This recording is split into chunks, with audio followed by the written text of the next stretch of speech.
Boxingego here. If you like this video, make sure you hit the like button and also subscribe to the channel and hit the bell icon on the top of your screen to get notified when the latest new content drops. 1. Do you want to know 6 things Daniel Jacobs needs to do to beat Gennady Golovkin? If so, stay tuned to this video. What up, Fight World? It's your boy Ego, and I'm back with some more boxing. Now, as I sit in my New York hotel this snowy evening, gearing up for the Golovkin-Jacobs fight, really looking forward to it. Didn't do a 7 reasons. I'm covering the fight. I'll be at the weigh-in. I'll be at the fight. And I wanted to give you guys something. So I'm back with the Boxingego weapons, which is basically the keys to victory. And I'm going to do one for Daniel Jacobs and Gennady Golovkin. And it's basically where I play trainer.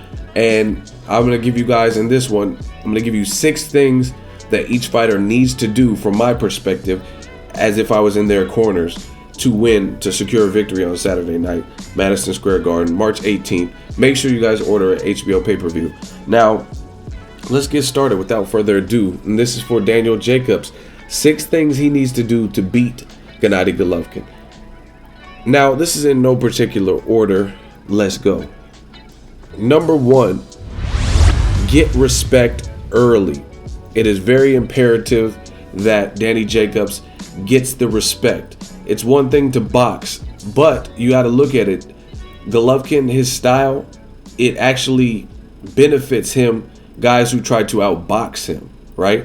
He's shown time and time again that he's effective. He cuts off the ring very well, and he's a pro at enforcing and imposing his style and his power on his prey, right? He has that kind of boxer puncher but very aggressive style where I think Danny Jacobs needs to get respect early. He's a puncher. It's clear to me if Golovkin doesn't really respect your punching power, then it's going to be more of a uphill battle for you, because it's not getting anything for him to deter him. But you look at the Curtis Stevens fight, you look at the David Lemieux fight, the 2 biggest punchers that I can recall him even facing, and there were spots where Stevens backed him up, and he even had a look on his face, right?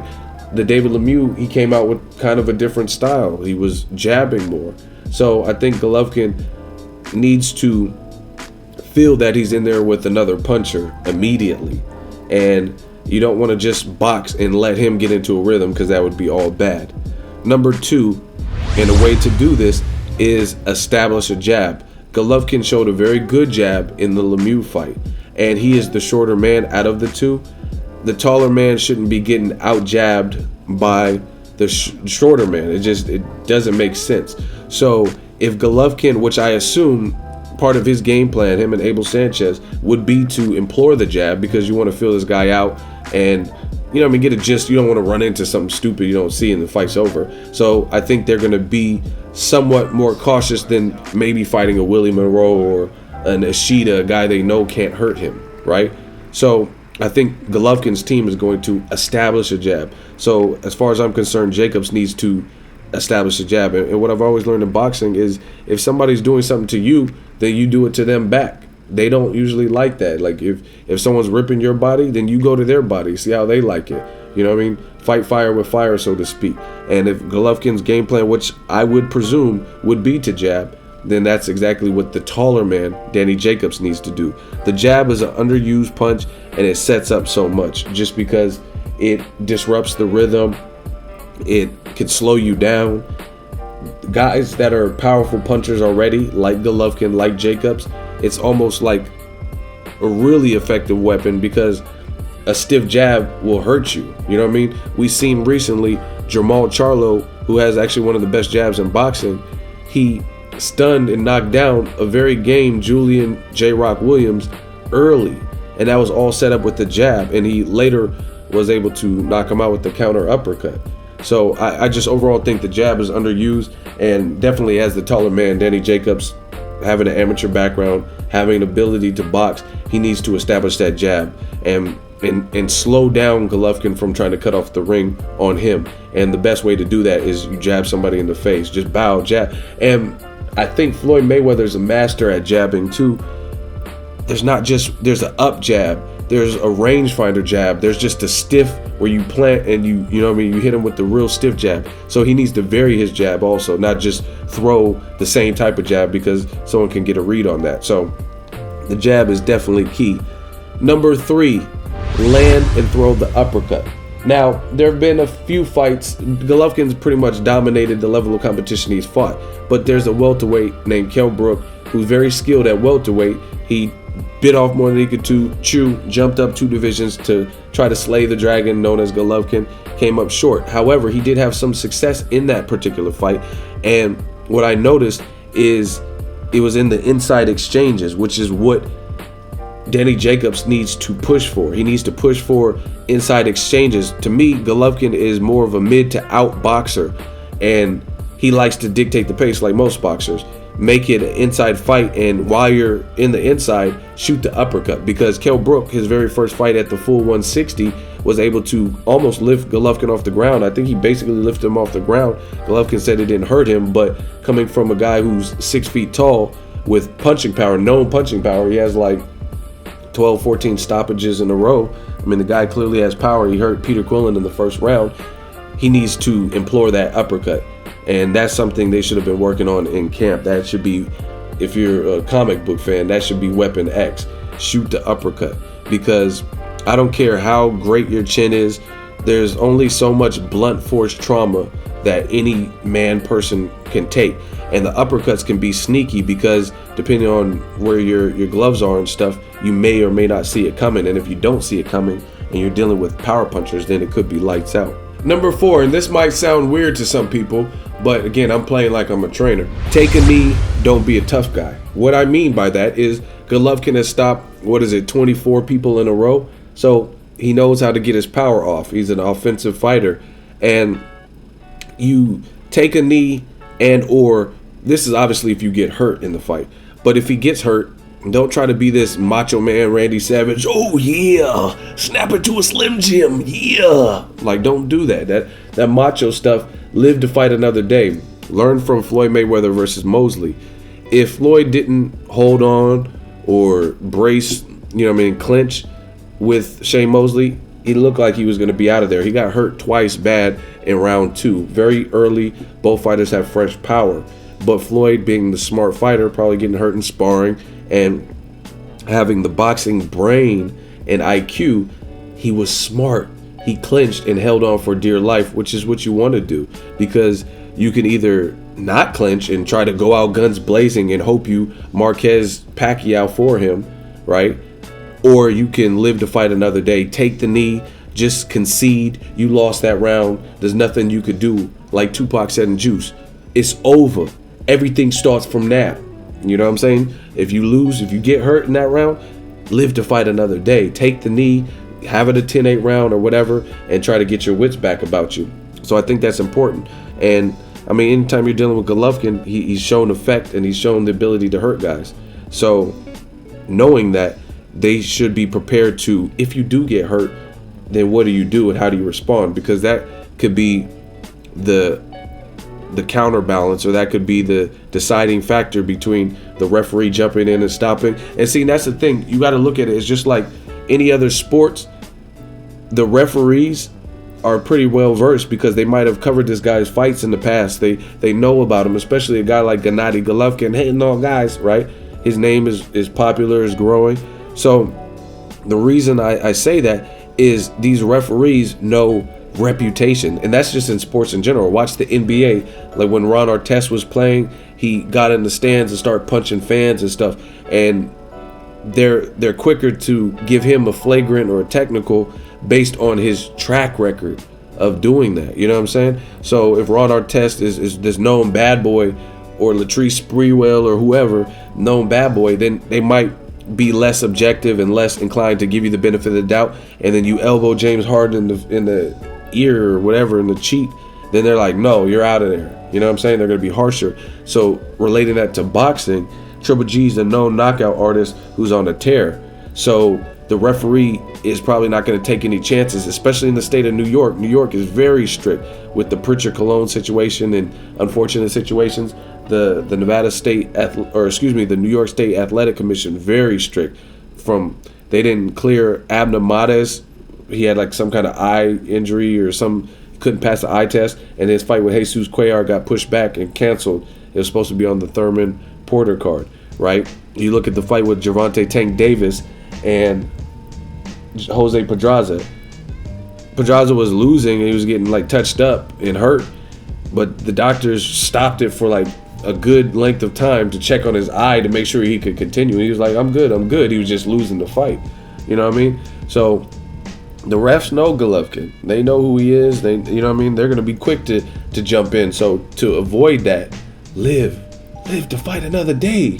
You know what I mean? Like Pop said on Friday.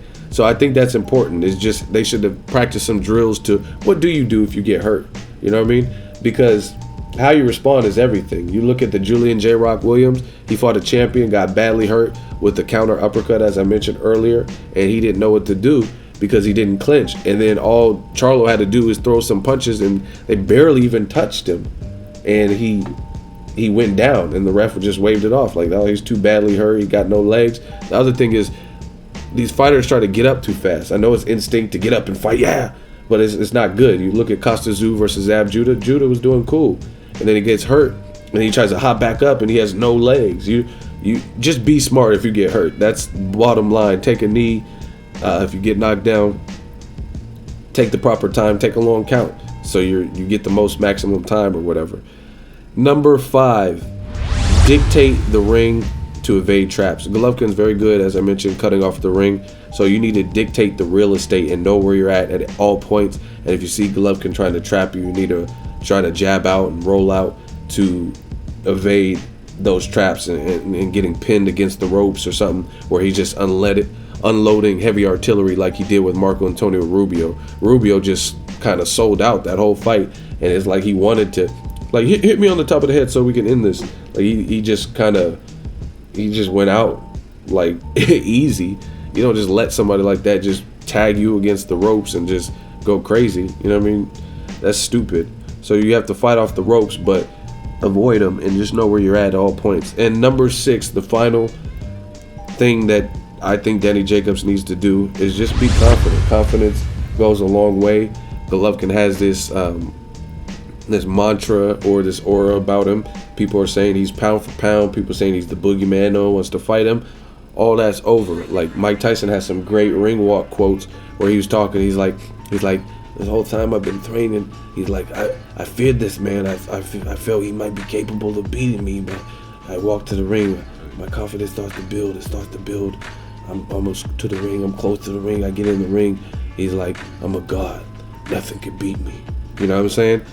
And Danny Jacobs is from the same part of New York as Mike Tyson. So channel that Mike Tyson and go into the ring confident. Everybody's scared. I seen something Danny Jacobs said. He's scared, or he's going to use that energy, that fear, because everything Golovkin has been hyped up to be and everything. So fear could be good if you channel it and harness it in the right way. And I think that Danny Jacobs needs to use that fear like Mike Tyson. Again, go watch it. It's on YouTube. It's the Tyson ring walk. And he was like, this whole time I thought he's capable of beating me. And I get to the ring, I'm a god.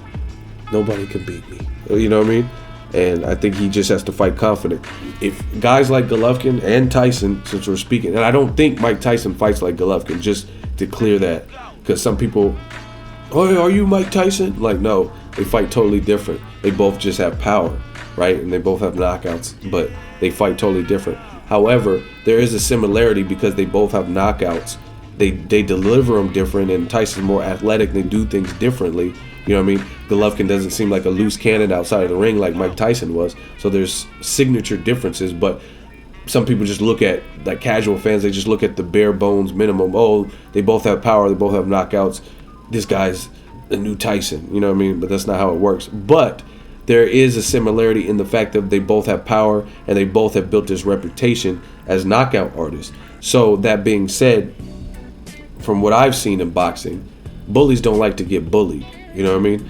And these power guys, when you fear them, then it's a wrap because they know they have you and they know like, oh, he's hurt. I heard him and make these noises and gestures.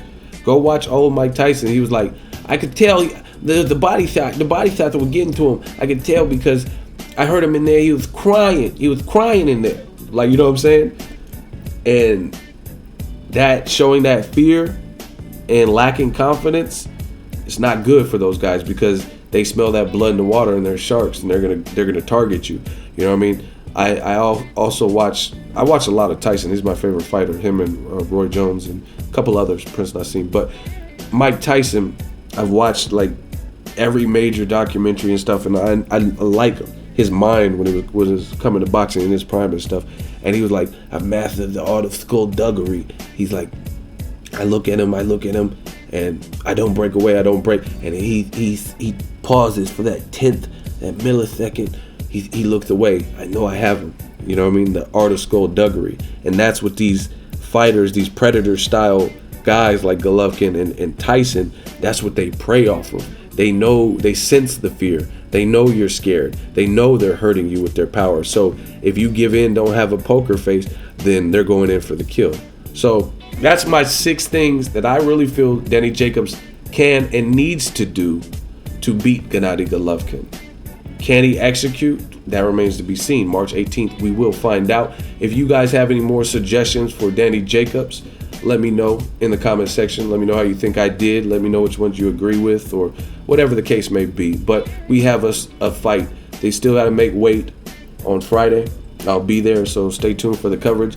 And stay tuned for the next video. I'm going to give the 6 things that I feel Gennady Triple G Golovkin needs to do to beat Danny Jacobs. Boxingego weapons. Make sure you like and subscribe. As always, hate, comment, and subscribe. Till next video is Ego signing off.